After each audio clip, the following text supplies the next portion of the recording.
ફળોનું રાજા એટલે કેરી. ઉનાળો આવતા જ કેરીની સિઝન શરૂ થઈ ગઈ છે. ઉનાળાની શરૂઆતમાં જૂનાગઢના માર્કેટિંગ યાર્ડમાં રોજના લગભગ 100 થી 150 બોક્સ કેરીની આવક થઈ રહી છે. કેરીની આવક વધી છે, પરંતુ કાળઝાળ ગરમીના કારણે કેરીમાં ચાંદા પડી ગયા છે. દરરોજ 100 કાર્ટૂન કેરીના લઈને આવીએ છીએ, એટલે ચાંદા પડેલી કેરી ખેડૂત અને ગ્રાહક અને વેપારી લેવામાં ધાંધિયા કરે છે, અને ભાવ પોષણ તમે આવતા નથી. અમને ભાવમાં બહુ જ ઓછા ભાવ આવે છે. એક તરફ કેરીનો સંગ્રહ થતા ખેડૂતોને ભાવ નથી મળ્યા, તો બીજી તરફ કેરીમાં ચાંદા પડી જતા ખેડૂતોને બેવડો માર પડી રહ્યો છે. તો એજન્ટો પણ ગત વર્ષ કરતા આ વર્ષે ભાવ અને ઘરાકી ઓછી હોવાનું જણાવી રહ્યા છે.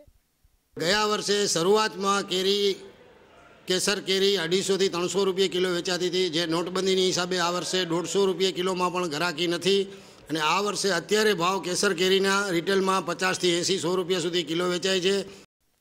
ચાલુ વર્ષે કેસર કેરીનો પાક વાતાવરણને અનુકૂળ હોવાના લીધે ખેડૂતો સારા ઉત્પાદનની આશા સેવી રહ્યા હતા, પરંતુ આ આગ ઝરતી ગરમીના કારણે ખેડૂતોને નુકસાન વેઠવાનો વારો આવ્યો છે. અતુલ વ્યાસ, ETV ન્યૂઝ, જૂનાગઢ.